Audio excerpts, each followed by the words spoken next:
Hello కళాకార్స్, welcome back to our channel. ఈరోజు 19th day అండి మన 30 డే వాటర్ కలర్ ఫ్లవర్ ఛాలెంజ్లో. ఈరోజు కూడా నేను ఒక బేసిక్ సింపుల్ ఫ్లవర్స్ మీతో షేర్ చేసుకుంటున్నాను.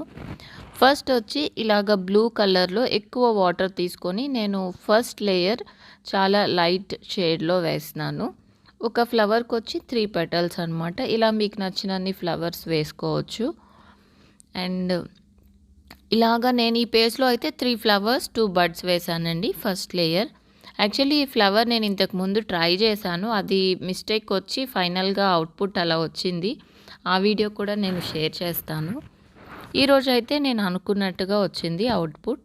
ఫస్ట్ బ్లూ లేయర్ బాగా డ్రై అయిన తర్వాత మనం సెకండ్ లేయర్ వచ్చి ఇలా పింక్ వేయాలన్నమాట.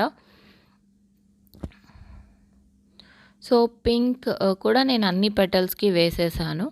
అది కూడా డ్రై అయిన తర్వాత ఇలాగ ఫస్ట్ వాటర్ వాష్ ఇచ్చి పెటల్స్కి కొంచెం బ్లూ తీసుకొని లైట్గా ఇలా స్ప్రెడ్ చేయాలి. అంటే ఇక్కడ మనం wet on wet technique use చేస్తున్నాము.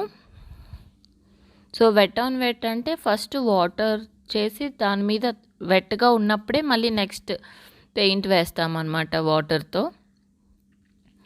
సో ఇది బాగానే ఉందని చెప్పి సేమ్ అన్ని పెటల్స్కి ఇదే యూస్ చేసి వేసాను. నెక్స్ట్ మనం ఇక్కడ 4th పెటల్లో ఎల్లో వేస్తాము.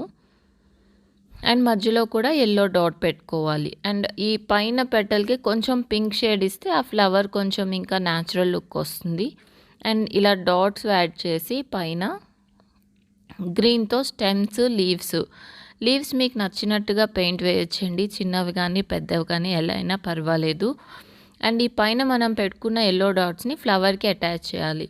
వీటి వల్ల ఫ్లవర్ ఇంకా న్యాచురల్ లుక్ వస్తుందన్నమాట. సో ఈ ఫ్లవర్స్కి మెయిన్ వచ్చి కలర్ కాంబినేషన్ వల్ల ఇవి మంచి లుక్ ఉంటాయి. చాలా ఈజీ పెయింట్ వేయడానికి.